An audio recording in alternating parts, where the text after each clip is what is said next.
Hello everyone, today we are going to learn about LCR circuit connected to the alternating current. Here we have alternating voltage V equals to Vm sin omega t. As we know that alternating current is a sinusoidal wave, Vm is the maximum voltage. Here we have three components: a resistor, an inductor and a capacitor. The resistor has resistance R, the inductor has inductance L, and the capacitor has the capacitance C. These three components are connected in series, so the current IR across the resistor, IL across the inductor, and the current IC across the capacitor IC, that they will be all equal to the current of the circuit.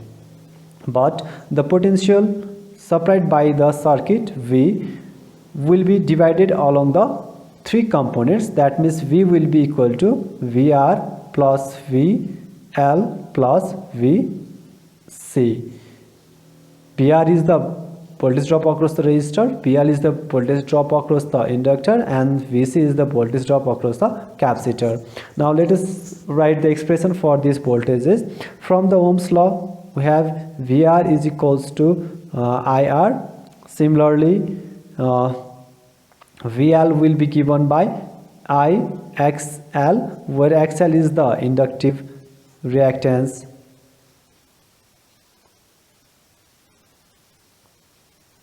And then it is given by XL equals to omega L, that is 2 pi FL. And last, BC will be given by the expression IXC. This XC is the capacitive reactance and will be given by 1 upon omega C, that is 1 upon 2 pi FC. This F is the frequency of sine, that alternating current. Now let us talk about the phase difference between the current and voltage in the three components: conductor, that capacitor, inductor and the resistor. Now let us talk about capacitor, that resistance first. In resistor,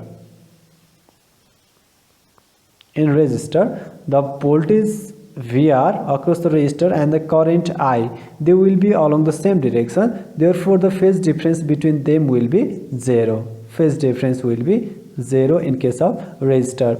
But in case of capacitor and inductor, it would be different. In case of capacitor, you can see here the current leads the voltage by pi by 2. In case of capacitor, if you draw the diagram for the current and the voltage, this is the current and this is the voltage direction, then you can see here the current is leading the voltage by pi by 2. But in case of inductor, if you see here, suppose this is VL and this is I, here you can see the current is lagging the voltage by pi by 2. This is the very important key point. Now using this condition, we draw the phasor diagram. This is the phasor diagram for the LCR circuit. Phasor diagram. Here you can see VL across the positive y-axis, VC across the negative y-axis, and OA represents the VR, that is the voltage across the resistor, and I, the direction same for each term, and it is represented along the same direction OA. For convenience, if you consider that VL is greater than VC, it is not always the condition that VL is greater than VC. VC might be also greater than VL, but we are considering the case of VL greater than VC, so the difference between these two voltages will be VL minus VC. Now we have to take out the resultant voltage of three components: resistor, capacitor and the inductor. This PL minus VC is the resultant voltage between the capacitor and the inductor. Now we will get the net resultant V. From the diagram you can see PL minus VC, that is represented by OC, and then if you draw the parallel line AB with this OC, AB will be L minus BC, PR across OA. Now the resultant of these two voltages AB and OA will be given by the side OB. This is a right angle triangle OAB. And we can use the Pythagoras theorem. For Pythagoras theorem, OB represents the hypotenuse, OA represents the base, and AB represents the perpendicular. Our net voltage P is the hypotenuse. This is represented by the side OB, and the perpendicular is VL minus BC. It is represented by the side AB, and the base is VR, and it is represented by OA. Now if you apply the Pythagoras theorem, that is H is equals to P square root under P square plus B square, our V will become equal to X VL minus VC whole square plus VR square. And if you substitute the values of VL, then PL becomes IXL, similarly BC becomes IXC, and it will become whole square plus PR means IR, that means I square R square.